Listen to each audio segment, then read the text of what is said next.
আরে ওই দিনকে তো আমি রনিতের সাথে লাঞ্চ করে নিয়েছিলাম। তুমি তো ভেন্ডির তরকারি দিয়েছিলে, আর ভেন্ডির তরকারি তো আমার পছন্দ না, তাই ওর সাথে করে নিয়েছিলাম। তাই নাকি? ভেন্ডির তরকারি বানিয়েছিলাম আমি ওই দিনকে, পনির বানিয়েছিলাম আমি। হ্যাঁ হ্যাঁ, ওই পনির, তাই আমি ওর সাথে লাঞ্চ করে নিয়েছিলাম। অফিসের ভেতরে ছিলে নাকি বাইরে ছিলে?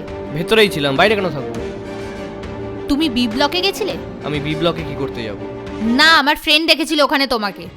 আরে ও আমাকে না, ও হয়তো আশিসকে দেখেছিল। আশিস আমার গাড়িটা নিয়ে গেছিল, ওর কিছু কেনাকাটা করার ছিল, তাই ওকে আমি আমার গাড়িটা দিয়েছিলাম। ও হয়তো আশিসকেই দেখেছে। গাড়ি না, ও তোমাকেই দেখেছিল। আরে আমি ছিলামই না তো, আমাকে কি করে দেখলো? আচ্ছা, শ্রেয়াটাকে আমি কি করে জানবো? তাহলে কে জানবে? একটা কথা বলো তো, আজ তুমি আমাকে এত কোয়েশ্চেন করছো কেন? কি হয়েছে? ফোন এসেছিল, তোমার ওয়ালেট ওখানে রয়ে গেছে। সত্যি করে বলো, তুমি কোথায় ছিলে? আমার ওয়ালেট রয়ে গেছে? বেশি না বোকা সেজো না, চুপচাপ করে বলো কোথায় ছিলে তুমি? আরে আমি অফিসে ছিলাম, আর কোথায় যাব? আমি না সব জানি, তুমি কোথায় গেছিলে আর কোন মেয়ের সাথে গেছিলে। দাঁড়াও দাঁড়াও, আমি অফিসে ছিলাম, কোনো মেয়ের সাথে না। আর এখানে মেয়েই বা আসলো কোথা থেকে? যা খুশি বলে যাচ্ছ। আমি যা খুশি বলে যাচ্ছি? আরে ঘটনাটা কি আমাকে সেটা তো একটু বলবে। হোটেলে গেছিলে তুমি, দুপুর 2টোর সময় চেকিং করেছো আর 4:05 চেক আউট করেছো। তোমার ওয়ালেটটা ওখানে ফেলে এসেছো, সময় করে নিয়ে এসো। আরে আরে শোনো, পূজা পূজা শোনো।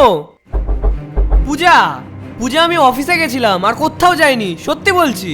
হ্যাঁ, তোমার নাম্বার আর তোমার ওয়ালেটটা তো উড়ে উড়ে গেছে ওখানে। আরে আমি তো নিজেই জানি না কি করে গেছে আর কোথায় গেছে। আরে আমি সত্যি বলছি।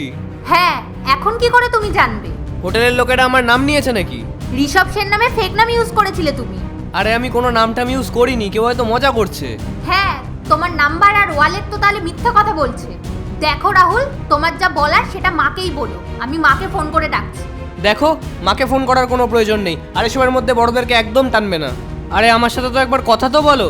আচ্ছা আমি একটা কাজ করি, আমি ওকে ফোন করি, তারপরে আমি ওর থেকে পুরো ডিটেলসটা নিয়ে নিচ্ছি। আরে তুমি তো বাইরে তো এসো, দরজাটা তো খোলো।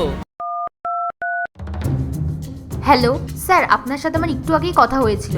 ঋষভ সেন আপনাদের ওখানে ওয়ালেট ফেলে এসেছিল না? হ্যাঁ ম্যাম। তাহলে স্যার আপনাদের হোটেলের কোনো সিসিটিভি ফুটেজ পাওয়া যেতে পারে ঋষভ সেনের? সরি ম্যাডাম, আমাদের তো হোটেলের একটা রুলস আছে, আমরা এভাবে কাউকে সিসিটিভি ফুটেজ দিতে পারি না।